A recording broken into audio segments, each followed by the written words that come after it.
Oui, bonjour tout le monde et bienvenue au podcast de Sport Québec. Le podcast se concentre exclusivement sur le monde du sport québécois. Aujourd'hui, je suis en compagnie d'une joueuse de volleyball qui évolue à l'UQAM, Sabrina Maillé. Salut, ça va bien? Salut, ça va bien, toi? Ouais, c'est correct. Fait qu'on va vraiment commencer là, dans le début du commencement, comme on dit. Quand est-ce que tu as commencé le volleyball? J'ai commencé le vrai volleyball. Je vais dire ça comme ça parce qu'il existe du mini-volley. J'ai commencé le mini-volley en quatrième année du primaire, mais après ça, j'ai laissé tout ça de côté. Puis j'ai commencé le vrai volleyball au secondaire, en secondaire 1. Puis j'ai fait là, le cheminement normal à peu près là, d'une joueuse de volley, de jouer mes 5 ans au secondaire, 3 ans au cégep, puis maintenant je suis à ma cinquième année universitaire. C'est qui t'a introduit tu sais, au sport du volleyball? Pour vrai, je m'en rappelle pas. Parce que, mettons, là, si je parle au mini-volley, comme moi, j'aimais ça faire du sport. Je faisais vraiment beaucoup de sport quand j'étais jeune. Puis on dirait que je me rappelle pas ce qui a fait en sorte que j'ai voulu aller faire les sélections au mini-volley. Mais au secondaire, tu sais, je savais que j'avais aimé ça, le volleyball. J'avais eu comme la piqûre. Mhm. Puis je m'en allais m'inscrire dans les sports de mon secondaire. Puis le responsable des sports m'a regardé et a dit « Hey, toi, t'es grande, va t'inscrire au volley. » Puis du haut de mes 12 ans, hyper gênée en secondaire 1. J'ai pas dit un mot, j'ai dit OK, parfait. Je me suis pas obstinée, je suis allée mettre mon nom, puis j'ai fait les sélections, puis j'ai été prise. Fait que c'est une drôle d'histoire comme ça, mais ouais. Fait que toi, à quelle position est-ce que tu évolues en ce moment, là? Moi, je suis une joueuse de 4, une allière. Qu'est-ce que ça prend pour être une bonne joueuse à ta position? En général, là, on veut qu'une bonne attaquante, premièrement, sache bien réceptionner. Ça, c'est un gros avantage. Tu sais, oui, tu frappes en avant, mais le but, c'est pas de juste marquer des ballons, c'est aussi d'être capable d'en relever en arrière.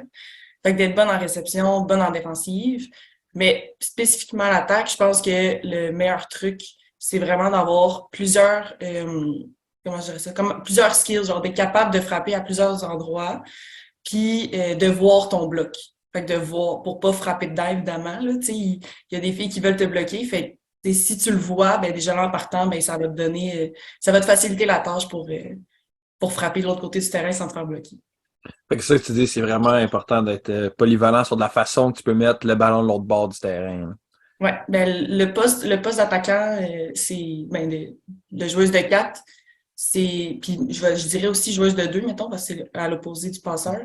Je dirais que c'est la position que tu vas être amené à faire vraiment, vraiment de tout souvent. Les autres positions vont faire de tout aussi, mais un petit peu moins souvent que les attaquantes. Fait que je te dirais que si tu es une joueuse polyvalente ou un joueur polyvalent, ben tu as beaucoup plus de chances de pouvoir jouer sur le terrain. Fait que toi, tu sais, tu parles de polyvalence puis tout ça. C'est quoi ta force à toi sur le terrain? Je dirais que ma force, je pense que c'est l'intelligence de jeu à l'attaque. Je pense que le fait de avoir plusieurs outils dans mon petit sac à dos pour mettre l'autre équipe dans le trouble ou de marquer le ballon, je pense que c'est une de mes forces. Ouais. Puis toi, tu sais, évidemment, on a parlé de à quoi t'étais bonne. Ça, on peut aussi mentionner un peu sur quoi est-ce que t'as un peu plus de misère. Je suis pas reconnue pour être une bonne bloqueuse. Je suis pas, tu sais, je vais bloquer en avant, mais c'est vraiment rare que c'est moi qui va marquer le point au bloc. Je demande vraiment beaucoup de feedback à mes coéquipières parce que, tu sais, des fois, je me place pas nécessairement exactement à la bonne place ou, comme on appelle au volleyball un wipe, c'est facile de me wiper parce que j'ai encore un petit peu de difficulté avec ces skills-là, le bloc. Ouais. À quelle école secondaire est-ce que toi, t'as fait ton volleyball? Je suis allée au Collège du Rocher à Saint-Lambert. OK. Puis ensuite, on a vu que tu t'étais fait recruter pour aller jouer au Cégep André Laurando. Puis explique-nous un peu, c'était quoi le processus de recrutement, tu sais, de ton année secondaire 5. C'est vraiment pas comme aujourd'hui. Quand moi, je me suis fait recruter, dans le fond, euh, je connaissais pas tant les cégeps, tu sais, j'étais pas tant dans la phase de recrutement, tu sais, c'est pas moi, j'ai pas envoyé de vidéo, j'ai pas envoyé de courriel, c'était vraiment pas comme ça dans mes années. Euh, Dans le fond, là, il y a deux équipes qui ont approché mon entraîneur pour que j'aille jouer pour eux autres. Puis ben j'ai fait mon choix, tu sais, j'ai réfléchi, puis j'avais de la famille qui habitait proche d'André Laurando, puis c'était comme vraiment plus simple de me rendre là puis de revenir chez moi de ce cégep-là. Puis ben j'ai vraiment aimé ça. Tu sais, j'ai fait une visite du cégep.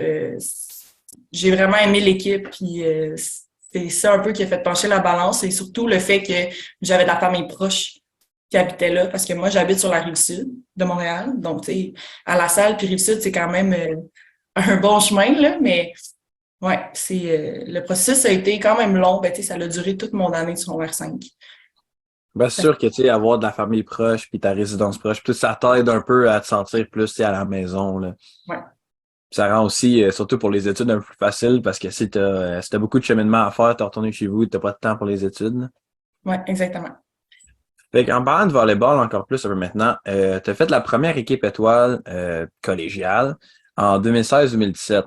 Comment est-ce que tu t'es senti quand tu sais, ils t'ont annoncé là, que tu faisais partie de la première équipe étoile? Dans ces années-là, j'étais à ma deuxième année de cégep. Puis, pour vrai, je m'attendais pas du tout à être sur la première équipe étoile, là. Dans le fond, là, tu sais, ils regardent beaucoup, comme toute l'année, là, les statistiques, genre, qu'est-ce que la joueuse en tant que telle a fait individuellement dans son équipe. Puis, j'étais la troisième joueuse avec les meilleures statistiques de la ligue. Mais devant moi, il y avait deux autres ailières. Fait que là, tu sais, moi, dans ma tête, tu y vas un peu avec les positions, tu sais, je m'attendais pas nécessairement à être sur une équipe étoile, mais d'être sur la première, c'était comme, tu sais, il y a deux ailières avant moi, clairement, qui mettront pas trois attaquantes sur la première équipe d'étoiles. Puis finalement, c'est arrivé. Euh, mais tu sais, c'était comme un des premiers gros honneurs que j'ai eu euh, au RSEQ. Puis pour vrai, tu sais, je l'ai pris comme un petit velours de ce que tu fais, ce que tu travailles fort, ben ça paye. Puis tu sais, au-delà de ça, ben tu sais, j'ai eu des bonnes coéquipières qui m'ont aidé aussi à travers ce cheminement-là. Fait que c'était comme mon premier petit vélo, mon premier good job stade, tu sais. Mais c'est ça, mais c'est sûr que tu sais, ça fait du bien de voir tous nos efforts récompensés, tu sais, puis pas juste parce que ton coach te dit hey, tu fais bien ça, tu sais, là, c'est récompensé par tu sais, le réseau des sports étudiants du Québec, tu sais, c'est sur la province en entier, là. Fait que c'est sûr que Oui, ça fait un petit peu chaud au cœur de savoir que tu sais, tu travailles pas pour rien, là. exactement. Puis justement, tout ce travail-là que tu as mis pour l'année d'après, tu as encore fait la première équipe étoile, mais cette fois-là, ton équipe a été championne du RSEQ. Fait qu'est-ce que tu sais, est-ce qu'il t'avait un petit, tu sais, encore comme si ton petit velours, est-ce qu'il était encore comme plus grand maintenant que tu sais, t'as pas juste gagné la première équipe étoile, t'as été, tu sais, championne RSEQ, là. Ouais, ben, tu sais, on fait un sport d'équipe pour gagner les prix d'équipe. Puis je pense que d'avoir atteint cet objectif-là de gagner le provincial, c'était vraiment comme la cerise sur le sundae parce que, tu sais, comme j'ai dit, là, au-delà des prix individuels, ce que tu travailles pour quand tu fais un sport d'équipe, c'est le prix d'équipe. Puis ça, tu sais, toutes les filles ont mis l'effort pour ça. Puis on était à la maison, tu sais, notre provincial est André Laurando. Fait on avait beaucoup de partisans pour nous. Puis on dirait que ça l'a comme alimenté un peu positivement l'adrénaline de ce match-là. Puis tu sais, ça l'a vraiment bien fini mes années collégiales, là. C'était, ouais, c'était vraiment, vraiment, vraiment plaisant. Ben, c'est sûr que, tu sais, on peut quasiment considérer ça un cheat code, là, avoir le provincial à la maison, là, c'est un peu pas très fair. Mais en parlant justement de maison puis extérieur, tout ça, toi, quand tu étais dans le circuit collégial, est-ce que tu avais un gym d'une autre école que tu aimais vraiment ça aller jouer là-bas, que ce soit l'ambiance ou que ce soit tes performances là-bas, là? Tu sais, si tu avais un gym que tu performais tout le temps bien là-bas. Euh, c'est difficile à dire parce que ça fait longtemps quand même. Mais je dirais que aller jouer à Édouard Petit, c'était tout le temps spécial parce que tu sais, j'habite littéralement à côté d'Édouard. Ça aurait été un de mes. Tu sais, je voulais aller jouer à Édouard. Finalement, ils m'ont pas recruté parce qu'ils ont recruté des meilleures joueuses que moi dans ce temps-là. Donc, tu sais, c'était normal là, que je sois pas recrutée à Édouard Petit, mais on dirait que c'était tout le temps. Tu sais, j'avais comme une motivation de plus de soit de jouer contre elle ou de jouer à Édouard Petit. Fait que je pense que c'était vraiment ce cégep-là que j'avais une émotion de plus quand j'allais là. T'avais une petite motivation de plus, là, juste pour leur prouver qu'il aurait dû te prendre. Après ça, on t'a vu changer, tu sais, changer d'étape, puis tu t'es retrouvé à l'UQAM. Puis dis-moi, comment s'est passé justement le processus de recrutement pour aller à l'UQAM? Ben, mon recrutement universitaire a été un petit peu plus tu sais, mouvementé J'avais eu des offres de pratiquement toutes les universités pour aller jouer. Puis, tu sais, j'ai rencontré les coachs, je suis allée visiter les places. Puis, je pense que l'UQAM, c'était l'endroit qui m'offrait la meilleure chance autant à l'école qu'au volleyball. Euh, j'ai fait mon bac en psychologie, puis à l'UQAM, l'UQAM, c'est l'une des meilleures universités pour ce programme-là. Fait que déjà en partant, ils partaient avec une longueur d'avance. Puis les entraîneurs, ils m'ont vraiment, tu sais, j'avais besoin d'un plan. Qu'est-ce que allais m'apporter? Qu'est-ce que je pouvais apporter à ton équipe? Tu sais, de poser des questions vraiment personnelles. Tu sais, qu'est-ce que tu as comme objectif pour moi? Tu me vois faire quoi dans ton équipe? Tu sais, quels avancements tu as en tête en tant qu'équipe aussi? Tu sais, comme, as-tu l'intention de vouloir gagner le championnat provincial ou tu es encore en équipe de développement? Tu sais, comme tu comprends? Fait que, ils m'ont vraiment bien vendu euh, leur projet, puis j'ai embarqué dedans à 100%. Donc, mon choix s'est terminé là, sur l'UQAM pour ces raisons-là. Ben, c'est sûr que c'est le fun quand tu as quelqu'un qui est justement un entraîneur ou tu sais, n'importe quel programme qui a déjà un plan défini sur ta carrière parce que tu sais, ça t'enlève un stress un peu de tu sais, est-ce que je vais jouer, est-ce que je jouerai pas, est-ce que tu sais, parce qu'ils vont te le dire tout de suite, là, tu sais, c'est quoi ton plan? Ben, tu joueras pas au début, même après ça, ça va progresser, mais tu sais, au moins tu le sais, là. T'as pas de méchante surprise. Exactement. Fait que là, dis-moi, là, sur la vie en général, pas juste le volleyball, juste vraiment la vie à l'extérieur, c'était quoi la plus grosse différence que tu as remarqué entre le cégep et l'université? Ben, je te dirais, c'est le nombre de cours, l'encadrement. Tu sais, à l'université, ben, en tout cas, dans mon programme, ben, premièrement, il y avait beaucoup de cours qu'on était 200. Fait que, tu sais, déjà là, en partant, tu as une classe de 20 puis une classe de 200. Les interactions sont pas les mêmes. Euh, Autant entre étudiants qu'entre professeurs et étudiants. Tu sais, les professeurs au cégep, en tout cas, moi, j'ai eu la chance d'avoir des professeurs qui étaient super disponibles, tu sais, pour chaque étudiant, tu sais, ils savaient nos noms, et puis tout. À l'université, ben, je m'attends pas à ce que le prof retienne les noms des 200 étudiants qu'il y a dans son cours. Puis, ben, tu sais, c'est sûr que là, les disponibilités pour 200 étudiants, ben, ça se peut que des fois, tu dois attendre un peu. Puis, tu sais, c'est complètement normal. Puis, au moins, les profs, ils ont des auxiliaires d'enseignement qui peuvent aussi t'aider. Mais je dirais aussi, tu sais, l'encadrement, le prof au cégep va prendre des présences, puis il va s'attendre à ce que tu viennes. Le prof à l'université, si tu viens pas, ben, c'est ton problème, tu sais. Puis je pense que c'est de jouer avec ça aussi, tu sais, au cégep, on a la possibilité de se faire un horaire un petit peu plus euh, allégé pour faciliter aussi la conciliation sport-études, mais à l'université, tu sais, tu peux pas t'en faire ça par rapport à un cheminement régulier. Tu sais, au lieu d'avoir 5 cours, tu peux en avoir 4, des fois 3, dépendamment de ta situation. Mais c'est quand même des cours qui sont chargés. Puis, ben, c'est de mettre comme toute ton organisation pour que tout fonctionne bien, de concilier aussi tes entraînements, parce qu'au cégep, tu peux prendre des cours en fonction de tes entraînements, mais à l'université, tu peux pas nécessairement tout le temps faire ça. Fait que des fois, il va falloir que tu manques des entraînements en même temps que parce que tu as des cours. Mais, tu sais, moi, j'ai un peu vécu tu vas voir à l'université, ça va être plus le fun parce que tu fais des cours qui t'intéressent. Ben, moi, ça a été vrai dans mon cas. J'ai vraiment trouvé ça plus facile à l'université parce que j'ai fait beaucoup plus de cours qui étaient dans mon champ d'intérêt qu'au cégep. Donc, je pense que c'est ça aussi, vraiment les différences. Là, au cégep, tu as beaucoup de cours de base. À l'université, tu es plus, tu Ouais, t'en vas plus dans des directions spécifiques. Là. ben c'est ça, mais tu sais, le monde au secondaire, les enseignants disaient tout le temps, tu vas voir au cégep, t'as pas d'encadrement. Là, t'arrives au cégep, puis t'en as quand même beaucoup plus que tu penses. Puis là, à Ouais. l'université, t'en as pas pantoute. Fait que tu sais, ça demande un gros challenge sur l'organisation, puis sur tu sais, le temps, puis les schedules. Puis...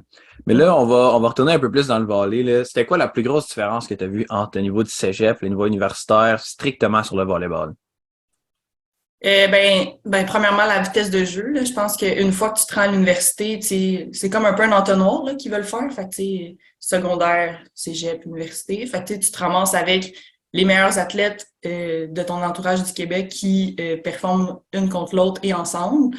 Fait que, tu peux accélérer le jeu. Les athlètes sont plus hautes, sont plus fortes, frappent plus fort.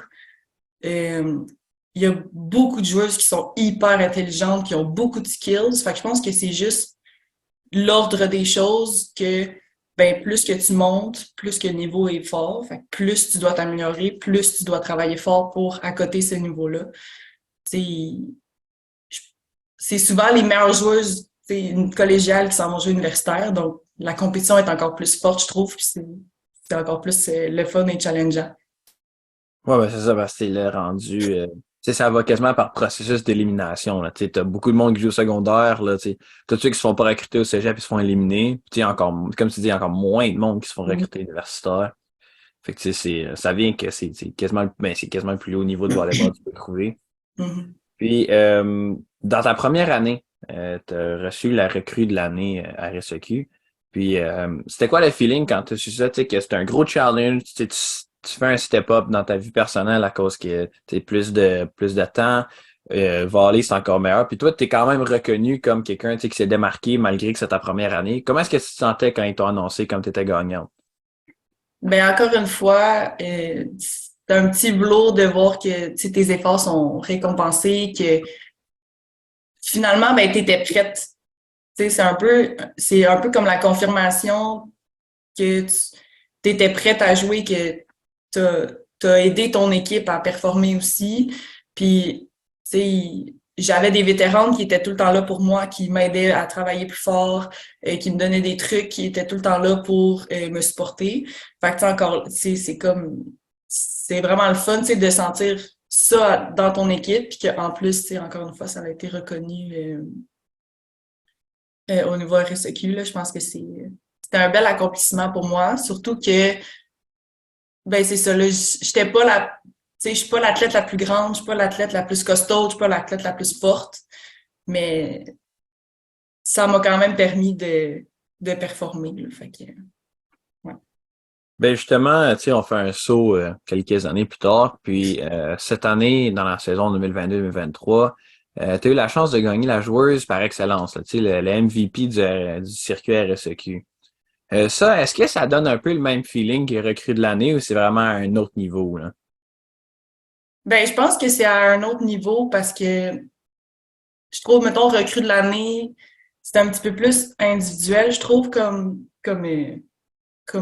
prix, tandis que athlète par excellence, je trouve que c'est le travail de toute une équipe tu sais, qui m'ont permis, tu sais, mettons, j'ai eu des coéquipières incroyables cette année qui, un, nous a permis de gagner des matchs, puis deux, tu sais, ils ont cru en moi, tu sais, j'avais des filles derrière moi, là, que si je travaillais pas fort, ils allaient me dépasser, fait qu'il fallait que je mette du mien vraiment beaucoup, fallait que je travaille encore plus fort.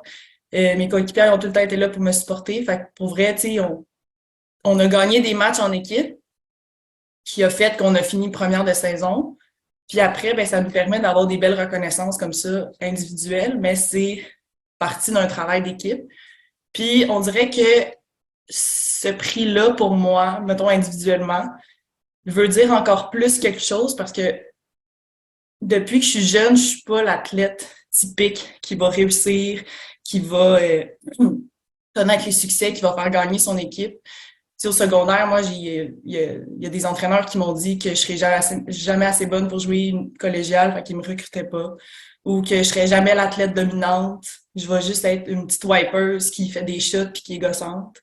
Et après, au collégial, tu sais, j'étais pas la plus grande, j'étais pas la plus haute, mais puis je frappais pas le plus fort, mais mes habiletés ont fait en sorte que j'ai été capable d'être recrutée universitaire. Puis après ces 8 ans-là, ben c'est 8 ans-là de cégep, ben, cégep secondaire. Puis après ces 5 ans-là d'université, ben, j'ai été capable de montrer à ces personnes-là qui croyaient pas nécessairement en moi que ben, je suis capable de le faire, puis qu'il y a d'autres athlètes qui peuvent être capables de le faire. Puis c'est un peu de motiver aussi ces jeunes-là, que ce soit filles ou gars, que même si plus jeune, t'es pas considéré comme une des plus fortes ou tu réussiras pas, ben ça veut rien dire, tu sais.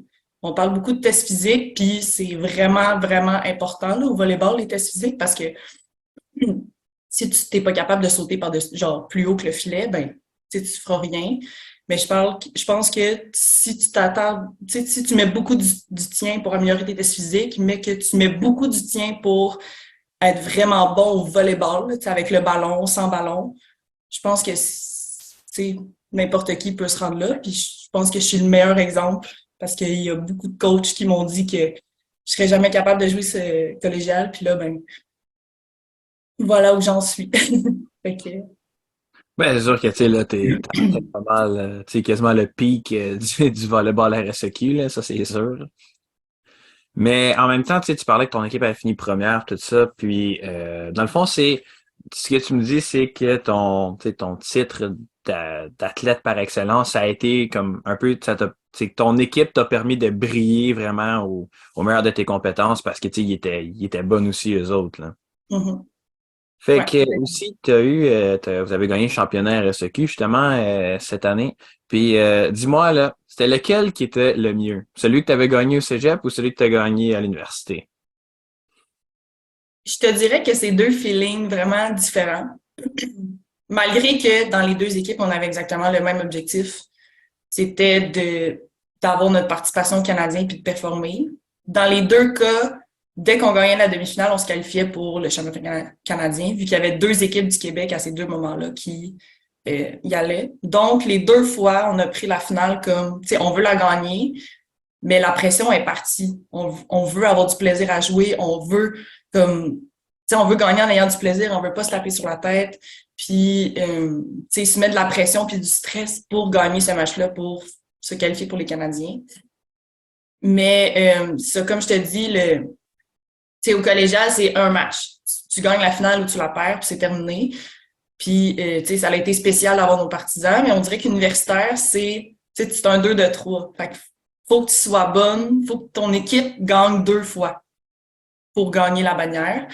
Puis je pense que c'est comme un travail de plus encore que je trouve quand même fun à avoir. Puis c'est challengeant aussi parce que, ben, si on a gagné vendredi, mais ce qui a fonctionné vendredi va pas nécessairement fonctionner samedi. Puis si on perd ou on gagne puis qu'il y a un troisième match, ben, il faut que tu effaces les deux autres performances parce que ça se peut que rien de tout ça fonctionne encore. Si on est là, comme j'ai dit, on rassemble les meilleures joueuses du Québec. Fait que, tu sais, tu te fais tout le temps marquer à cette place-là, ben, tout le monde est assez intelligent pour savoir que, ben, là, ça marquera plus. Tu sais, de s'ajuster, les ajustements sont vraiment mieux faits. Fait que je trouve que c'est un challenge encore plus excitant de devoir gagner deux matchs pour gagner une finale. Puis, ouais. Fait que je pense qu'il y a beaucoup de différences, mais le fait de devoir gagner deux matchs me fait peut-être un petit peu plus pencher pour l'universitaire. Ouais, ben c'est sûr que tu sais, quand tu mentionnes tu sais, universitaire, c'est le plus haut niveau, puis c'est surtout que tu sais, il y a les meilleurs coachs, puis tout ça, puis ça reste que en même temps, tu sais, c'est une bannière un peu plus prestigieuse sur le niveau RSEQ volleyball.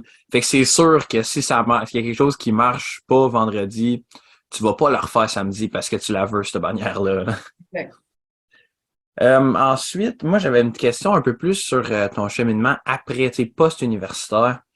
Puis, est-ce que si tu reçois l'offre, t'aimerais ça jouer professionnel ou toi, tu veux vraiment te concentrer sur un travail un peu plus orthodoxe qui est à l'extérieur? Ben, c'est sûr que j'aimerais peut-être ça tenter l'expérience d'aller jouer pro. J'ai eu une coéquipière l'année passée qui était dans ce cheminement-là, là, d'aller jouer pro puis tout. Puis je trouvais ça vraiment le fun. Je trouve que c'est un trip vraiment enrichissant. Euh, j'ai pas beaucoup voyagé dans ma vie. Fait qu'on dirait que ça me permettrait un peu de découvrir le monde en même temps de jouer au volleyball, que tu sais, ce serait comme le meilleur des deux mondes. Fait que je pense que j'aimerais ça tenter l'expérience. Mais pas l'année prochaine, l'autre, parce qu'il me reste encore une année à jouer. Ouais. Si tu avais à choisir vraiment un pays, tu sais, probablement européen, dans lequel où est-ce que tu irais jouer au volleyball, mais pas pour le volleyball, plus pour le alentour, là, tu sais, tout ce qui est la culture, nourriture, etc., où est-ce que c'est placé, là. Si tu avais à en choisir un, ça serait lequel? Euh, c'est difficile à dire, mais je te dirais peut-être ben, d'avoir l'occasion de pouvoir de pouvoir faire plusieurs pays en si peu de temps, j'irais peut-être dans le côté de la France. Tu sais, Mhm. en plus, j'aurais plus de facilité à comprendre les gens là aussi, là, tu sais. Mais non, ouais, tu sais, il y a tellement de petits pays proches que tu sais, tu peux faire plusieurs voyages. Fait qu'on dirait que ce serait comme le bon gamble, là, tu sais, tu veux voyager, tu veux découvrir des cultures, ben va dans un coin où tu peux en découvrir plusieurs rapidement.